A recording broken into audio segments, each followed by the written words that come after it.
Hello everyone, how are you all? Hope you all are doing well. So, in the last lecture, we studied about third and fourth aphorism.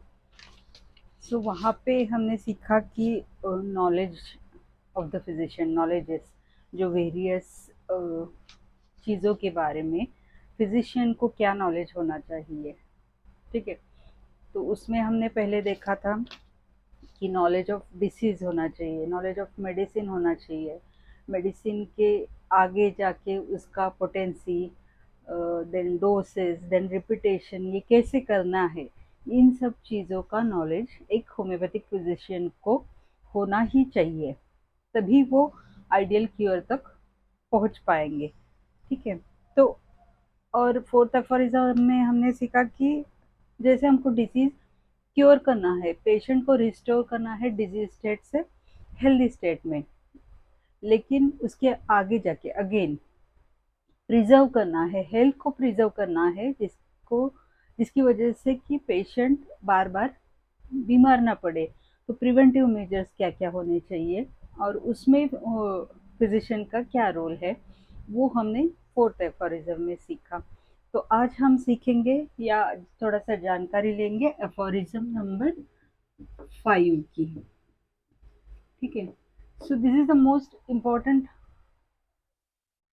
aphorism from the theory part we can say, because इसका connection हमें practical part में आएगा और ये बहुत ज़्यादा practically ही important ये aphorism है, ठीक है, क्योंकि इसमें जो है वो सब दिया हुआ है हनीमन सर ने कि क्योर करना है हमको, ये तो हमने जान लिया कि हमारा ये मिशन है, क्योर करना है, सिक है, पेशेंट को क्योर करना है, ये सब बातें हमने समझी, ठीक है। तो होम्योपैथी का प्रिंसिपल है कि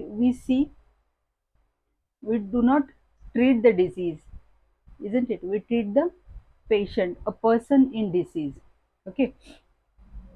We do not treat disease in person but person in disease, ये हमने समझा है अब तक। तो लेकिन डिसीज अगर है तो कैसे उसको आगे जाके हम क्या क्या मेजर्स लेने वाले हैं अपने ट्रीटमेंट प्रोटोकॉल में, कैसे करना है, या फिर यहाँ पे हनीमन सर ने बोला है एक्यूट एंड क्रॉनिक डिसीज के बारे में, ठीक है। तो उसको हम कैसे ट्रीट करेंगे, उसको डिस्टिंग्विश कैसे करेंगे, एक्यूट क्या है, क्रॉनिक क्या है, कैसे समझेंगे ये एक्यूट डिसीज है या फिर ये क्रॉनिक डिसीज है, वो कैसे समझेंगे। तो उसके लिए ये एफोरिज्म है। So let us first carefully read the aphorism, okay. Useful to the physician in assisting him to cure are the particulars of the most probable exciting cause of the acute disease, as also the most significant points in the whole history of the chronic disease, to enable him to discover its fundamental cause, which is generally due to a chronic miasm. In these investigations, the ascertainable physical constitution of the patient, especially when the disease is chronic, his moral and intellectual character, his occupation, mode of living and habits, his social and domestic relations, his age, sexual function, etc. are to be taken into consideration. So यहाँ पे हैनिमन sir ने क्या बोला है कि acute disease में acute और chronic जिसको हम समझते हैं, तो ये डिसीज का क्लासिफिकेशन जो है वो आएगा प्रैक्टिकल पार्ट्स में, ओके। सो तब हम इसको डिटेल में समझेंगे। For time being we can understand acute, इसको हम कैसे समझेंगे कि सडन, इसका ऑनसेट होता है सडन और थोड़े टाइम के लिए होता है, ठीक है। ड्यूरेशन होता है थोड़ा टाइम के लिए, duration is for shorter time, okay. And इसका प्रोग्रेस या फिर प्रोग्नोसिस अगर हम बोले तो वो होता है कि फास्ट, हाँ, फास्ट प्रोग्रेस होता है। एक तो ये क्योर होगा या फिर डेथ में चला जाएगा, ठीक है, इतना फास्ट इसका प्रोग्रेस होता है। As compare to the acute. Chronic में क्या होता है, उसका ऑनसेट स्लो होता है, ठीक है। देन अगर हम ड्यूरेशन की बात करें तो क्रॉनिक में बहुत लंबे समय तक चलता है, लॉन्ग ड्यूरेशन के लिए। जो भी कंप्लेंट्स है, जो भी डिसीज है, वो लॉन्ग ड्यूरेशन के लिए चलता है। और इसका जो प्रोग्रेस है ये भी स्लो चलता है। जैसे एक्यूट में फास्ट हो जाता है, या हम बोल सकते हैं कि थोड़े टाइम में वो क्योर हो जाता है, या फिर पेशेंट की डेथ हो सकती है। या क्रॉनिक में भी ऐसा ही होता है, लेकिन इसका जो प्रोग्रेस है वो स्लो हो जाता है, ठीक है। तो ये बेसिक डिफरेंस हम समझ सकते हैं एक्यूट एंड क्रॉनिक में। तो हैनीमन सर ने क्या बोला है कि हम कॉज, जैसे हम कॉज को क्योर करते हैं, उसको हम बोलते हैं ना कि होम्योपैथी में हम रूट कॉज तक जाते हैं, और उसका अगर हम कॉज ही निकाल दें तो हमको वो क्योर मिलेगा, आइडियल क्योर मिलेगा। तो एक्यूट डिसीज में क्या होता है कि एक्साइटिंग कॉज होता है। एक्साइटिंग कॉज मतलब जो एक्साइट करता है पेशेंट के अंदर की ससेप्टिबिलिटी को, वो एक्साइट करता है कॉज। जैसे हम देखते हैं कोल्ड, वेदर चेंज हो गया, ठीक है, तो वेदर चेंज की वजह से क्या हुआ, कोल्ड पकड़ लिया, खांसी हो गई, या फिर डायरिया हो गया, कुछ खाने में चेंज हो गया, and then the patient got diarrhoea. तो लेकिन उसके पीछे, तो ये जो है, ये नहीं होता कि अगर खाने में कुछ चेंज हो गया तो एक साथ सारा परिवार खा रहा है। तो ऐसा होता है कि एक पर्सन को ही डायरिया होता है, बाकी सारे लोगों को तो नहीं होता है। तो मतलब उस पेशेंट की ससेप्टिबिलिटी होती है उसके लिए, ठीक है। लेकिन उसके पहले भी कुछ ना कुछ ऐसा हुआ होता है उसके लिए कि वो उसको वो कंप्लेंट्स आ जाती है। जैसे कि कुछ रिजल्ट आ गया किसी का एग्जाम का, हाँ, तो उसमें क्या हुआ कि कम परसेंट आ गए, तो उसकी वजह से क्या हुआ, उसको एक्सपेक्टेशन बहुत था लेकिन कम आ गया, तो डिसअपॉइंटमेंट हो गया। तो उसकी वजह से क्या होता है कि कुछ ना कुछ तो कंप्लेंट आ सकती है, ठीक है। तो ज़रूरी नहीं है कि एक्साइटिंग कॉज हमको मेंटल एक्साइटिंग कॉज मिले ही, लेकिन अगर मिल जाता है तो एक्यूट डिसीज़ क्योर करना हमारे लिए ईज़ी हो जाता है, सिंपल हो जाता है, क्योंकि वो कॉज को हम देख सकते हैं। मतलब जैसे हम बोलते हैं कि माइंड और बॉडी का को रिलेशन होता है। जैसे हम पर्सन को क्योर करना चाहते हैं, तो पर्सन का जो उस डिसीज के बारे में जो है सोच है, या फिर जिस वजह से उसको वो हुआ है, अगर वो वजह हमको मिल जाती है तो that will be easy. Because see cold है, जैसे हमने देखा कि एनवायरनमेंट, वेदर चेंज हो गया, और किसी किसी को कोल्ड हो जाता है। नहीं होता है कि सारे लोगों को हो गया, एक ही पर्सन को हुआ या दो पर्सन को हुआ वेदर चेंज की वजह से, ठीक है। तो क्यों हुआ, वो पर्सन को ही क्यों हुआ, ठीक है। तो उसके लिए उसका कुछ ना कुछ रीज़न होता है, उसका माइंड में कुछ ना कुछ रीज़न होता है, उसी की वजह से वो एक्सर्टिंग कॉज जो है उसको अफेक्ट करता है, उसी पेशेंट को अफेक्ट करता है, बाकी किसी और को नहीं अफेक्ट करता है, ठीक है। सो अगर ये एक्साइटिंग कॉज हमको मिल जाता है एक्यूट डिजीज में, so that will be easier for us to cure the acute disease. लेकिन अगर नहीं भी मिलता है तो क्या करें हम, तो हम जो सिम्टम्स अवेलेबल है उसके अनुसार हम रेमेडी प्रिस्क्राइब कर सकते हैं, क्योंकि एक्यूट में पेशेंट को याद रहता है कि ये हुआ और उसके बाद ये सिम्टम मुझे हुए, और फिर हम उसमें से कॉमन निकाल के जो कैरेक्टरिस्टिक सिम्टम्स है उसके अनुसार हम एक्यूट में प्रिस्क्राइब कर सकते हैं, ठीक है।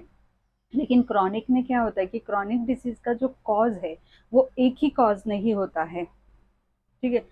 उसके अनेक रीज़न हो सकते हैं, और कभी-कभी पेशेंट भूल भी जाता है कि ये कैसे ऑनसेट हुआ था, ये कब हुआ था, या फिर कैसे स्टार्ट हुआ, क्योंकि बहुत लंबा चलता है। जैसे हमने देखा कभी दिन, हफ्ते, साल, या अ, सालों बीत जाते हैं क्रॉनिक डिसीज़ का।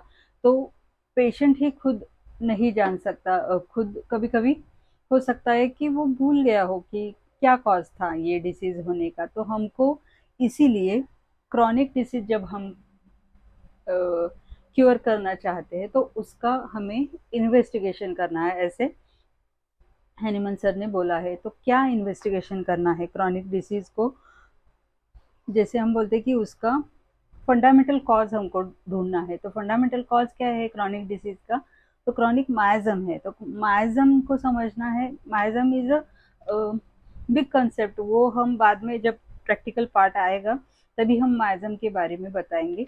लेकिन मायजम को जैसे हैनीमन सर ने बोला है कि it is the root cause of the chronic disease. तो वहाँ पे क्रॉनिक मायजम्स होते हैं, उसकी वजह से पेशेंट को वो बीमारियां हो सकती है।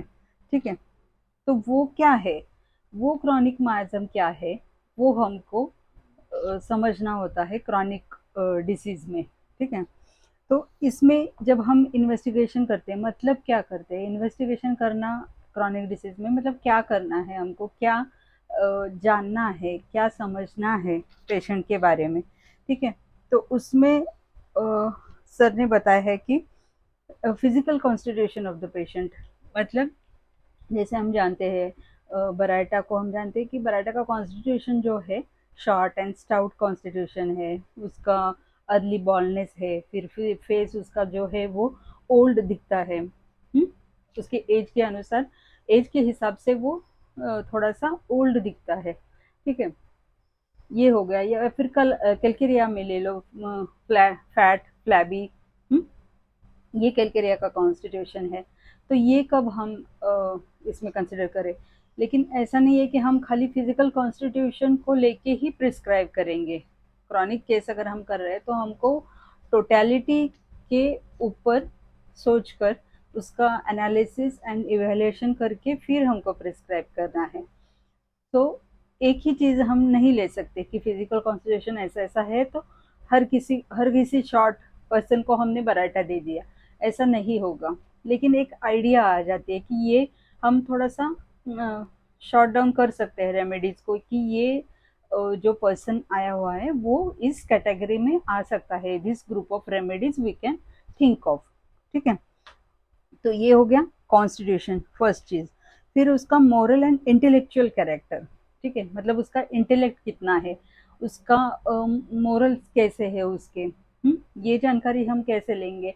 तो इंटेलेक्ट तो हमको जब हम इंट्रोगेशन करेंगे, कन्वर्सेशन करेंगे पेशेंट के साथ, वो तो हमको पता चल ही जाएगा। उसके मोरल एंड सोशल कॉन्टैक्ट्स जो है तो वो हमको फैमिली से पता चल जाएगा, या फिर हम पेशेंट को भी पूछ सकते हैं कि कैसे है उनका सोशली, उनका उनको कैसे जाना जाता है उनके काम की जगह पे, या फिर वो कैसे काम कर लेते हैं, हाँ, या फिर फैमिली में कैसे है, उनके आसपास के लोगों में उनका उठना बैठना कैसा है, उसके ऊपर से हम ये मोरल चीज़ें उनके बारे में जान सकते हैं।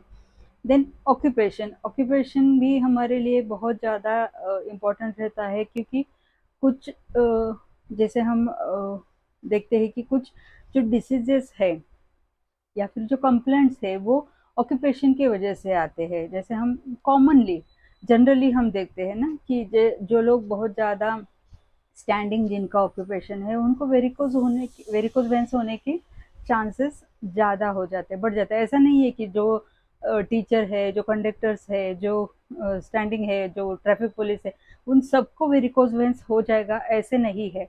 लेकिन पॉसिबिलिटी उनके इसमें बढ़ जाती है। ठीक है, या फिर जो कोल माइंस में काम करते हैं तो उनको अस्थमा है या ट्यूबरकुलोसिस होने के चांसेस ज़्यादा रहते हैं। ठीक है, ये ऑक्यूपेशन का। Mode of living and habits, ये बहुत ज़्यादा आजकल हम लोग देख रहे हैं। जैसे हमने प्रिवेंटिव मेजर्स में देखा कि वे ऑफ लिविंग अभी चेंज हो गया है, मॉडर्नाइजेशन हो गया है, थोड़ा सा जंक फूड की तरफ हम लोग ज़्यादा जा रहे हैं, तो उसकी वजह से बहुत सारे डिसीजेस आते हैं। तो पेशेंट का मोड ऑफ लिविंग कैसा है, उसका स्टैंडर्ड क्या है, लो इकोनॉमिक क्लास में है या फिर मिडिल क्लास में है या हायर मिडिल क्लास में है या रिच जैसे पीपल होते हैं, तो उनके हिसाब से कुछ कुछ बातें, कुछ कुछ डिसीजेस आ सकते हैं। ठीक है सोशल एंड डोमेस्टिक रिलेशंस वो हमने देखा कि घर में कैसे है और सोशली उनका सोशल एनवायरनमेंट कैसा है, उसके बारे में भी हमको जानना है। एज एज हमारे लिए बहुत ज़्यादा इम्पोर्टेंट है, क्योंकि जैसे हम देखते हैं कि कुछ डिसीजेस है जो चाइल्डहुड में है, या फिर कुछ कॉमन चीज़ें हैं जो अडल्टहुड में आती है। कुछ हम लोग देखते हैं टीनेज के जो प्रॉब्लम्स हैं, बिहेवियर प्रॉब्लम्स, जो चेंज हो जाता है बिहेवियर बच्चों का, तो वहाँ पे कुछ चीज़ें आ जाती है। या फिर जैसे लेडीज़ में है, प्यूबर्टी में कुछ चीज़ें हो जाती है, बिहेवियर प्रॉब्लम्स आ जाता है अगेन। देन मेनापॉज हो गया, वहाँ पर भी बहुत सारे मेंटल एंड ये चेंजेस हो जाते हैं, ठीक है, because of the hormonal imbalances and all that.